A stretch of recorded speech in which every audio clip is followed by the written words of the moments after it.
नायब तहसीलदार recruitment process को लेकर हम सब जानते हैं कि लंबे समय से जम्मू कश्मीर में राजनीति हो रही थी, खूब बवाल हो रहा था। यहाँ तक कि कल आखिरी डेट है फॉर्म फिलिंग की और आज भी भाजपा द्वारा जम्मू संभाग में खूब प्रदर्शन हुआ और उसके साथ साथ एबीवीपी जो स्टूडेंट ऑर्गेनाइजेशन है वो भी सड़कों पर इस डिस्क्रिमिनेटिव रिक्रूटमेंट प्रोसेस को लेकर सड़कों पर उतरी हुई थी।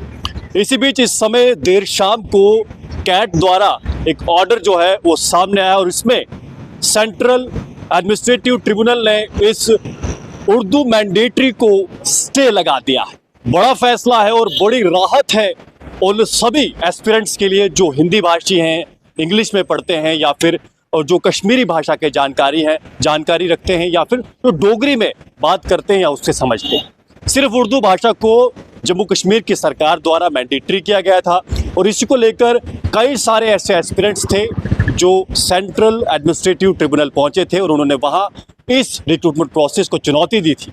और अभी जो फैसला है उसमें कैट ने इस उर्दू मैंडेटरी को स्टे लगा दिया है और कैट ने ऐसा माना है कि प्रथम दृष्टि ये जो रिक्रूटमेंट प्रोसेस है ये डिस्क्रिमिनेटिव है और उसके साथ साथ उन्होंने ये भी कहा है कि जो पांचों भाषाएं जो 2020 में ऑफिशियल की गई थी उन भाषाओं में से किसी भी भाषा में अगर आप पढ़ते हैं या लिखते हैं या उसकी आप समझ पाते हैं तो आप इस नायब तहसीलदार रिक्रूटमेंट प्रोसेस में एग्जाम दे सकते हैं। इसी फैसले को लेकर इस समय हमारे साथ बातचीत करने के लिए अनीश जी हैं, जिला डोडा में एबीवीपी से जुड़े हुए हैं और एक पद भी संभालते हैं। इससे पहले जब ये रिक्रूटमेंट प्रोसेस शुरू हुआ था या फिर ये नोटिफिकेशन निकली थी तब भी हमने इनसे बातचीत की थी और इन्होंने कहा था कि हम भी सड़कों पर निकलेंगे, विरोध प्रदर्शन करेंगे और जिन्होंने किया भी। अब फैसला आया है, इनसे बातचीत करेंगे कि आखिर इस फैसले को लेकर ये कैसे देखते हैं। तो अनीश जी, जो उर्दू को मैंडेटरी किया गया था उसे स्टे लगा दिया गया है कैट द्वारा, तो इस फैसले को लेकर आपके क्या विचार? जी, मैं एक लाइन से शुरुआत करना चाहूँगा कि दमन जितना ज़ोरदार होता है आवाज़ उतनी ऊंची उठती है। तो सबसे पहले तो मैं कैट का धन्यवाद करना चाहूँगा कि जिसने ये अच्छा फैसला उठाया लिया, जिससे जो एस्पिरेंट्स हैं, जो स्टूडेंट्स हैं जिन्हें नायब तहसीलदार के एग्ज़ाम में अपेयर होना था, उनके अंदर एक खुशी की लहर दौड़ाई। लेकिन उसी के साथ जो उमर सरकार जो चाहती थी, जो राजनीति की अपनी भाषा की राजनीति करके ये हमारे राज्य के लोगों को बांटना चाहती थी, उसके मुंह पे एक बड़ा तमाचा है कैट की तरफ से। स्टूडेंट्स जो ग्रेजुएशन के बाद एक उम्मीद रखते हैं अपने अंदर कि अब हमें एक अपॉर्चुनिटी मिलेगी किसी गवर्नमेंट एग्जाम में अपेयर होने के लिए, लेकिन जब नोटिफिकेशन आती है तो नोटिफिकेशन में एक लैंग्वेज के, एक पर्टिकुलर लैंग्वेज के बेस पे उनको डिस्क्रिमिनेट किया जाता है। तो ये कैट का बहुत ही अच्छा फैसला है, बच्चों के भविष्य को लेकर बहुत अच्छा फैसला है। और आपने परसों शायद देखा होगा कि एबीवीपी ने किस प्रकार सीएम हाउस का जम्मू में घेराव किया, एक बहुत बड़ा प्रोटेस्ट वहां पे किया गया और जिसके चलते 2 दिन के अंदर कैट ने ये डिसीजन लिया। और मैं बहुत खुश हूँ स्टूडेंट्स के लिए, एस्पिरेंट्स के लिए। अब वो इस एग्जाम में अपेयर हो सकते हैं, अपना भविष्य उज्जवल बना सकते हैं। अब ये 5 लैंग्वेज जो हमारी स्टेट की ऑफिशियल है, वो कोई भी लैंग्वेज एक जानता हो तो एग्जाम में अपेयर हो सकता है। तो बहुत खुश हूं। मैं ये भी जानना चाहूँगा कि कई सारे ऐसे एस्पिरेंट्स थे जिन्हें जब ऐसा लगा कि उर्दू को मैंडेटरी कर दिया गया तो उन्होंने फॉर्म नहीं भरा था।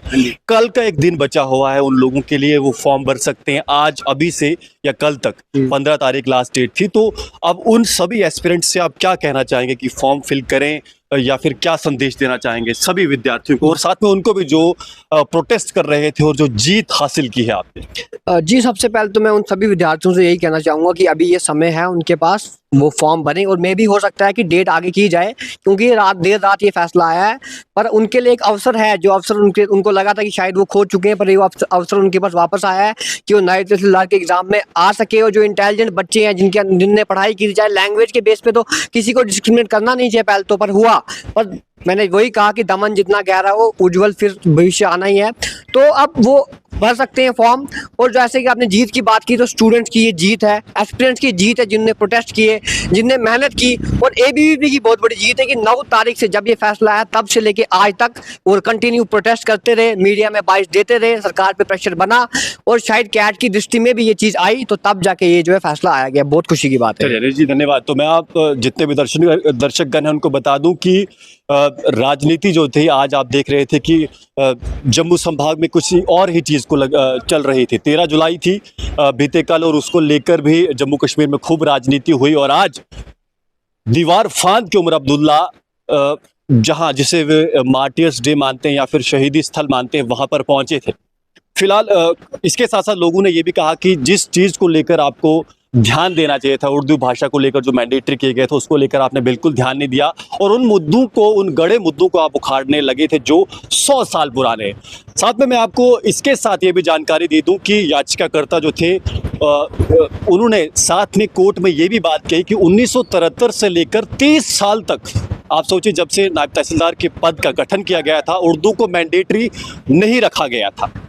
30 साल तक उर्दू मैंडेटरी नहीं थी जब से नायब तहसीलदार के पदों की भर्ती हो रही थी और फिर 2003 में उर्दू को मैंडेटरी किया गया। तो सवाल ये उठता है कि जब 30 साल तक उर्दू मैंडेटरी नहीं थी, फिर 2003 में ऐसा क्या हुआ कि उर्दू को मैंडेटरी किया गया और उसके बाद जब 2020 में 5 भाषाओं को जम्मू कश्मीर में ऑफिशियल किया गया तो उसके बाद रिक्रूटमेंट रूल्स में बदलाव क्यों नहीं किया गया और आज आखिर कोर्ट को क्यों सामने आना पड़ा, क्योंकि जम्मू कश्मीर में अब चुनी हुई सरकार है और आखिर उसने खुद ऐसा फैसला क्यों नहीं लिया। फिलहाल जम्मू कश्मीर में या फिर जिस तरह हम बात करते हैं डेमोक्रेसी में, अगर सरकार कुछ ऐसा निर्णय लेती है तो उसके बाद फिर कोर्ट सामने आता है और वो जनता को न्याय दिलाता है। ऐसा ही हुआ है, कैट के द्वारा उन सभी लोगों को बड़ी राहत दी गई है जो उर्दू के अलावा अन्य भाषाओं में पढ़ते और लिखते हैं। फिलहाल जुड़े जगह दर्शन के साथ मैं हूँ विक्रम सिंह ठाकुर, धन्यवाद।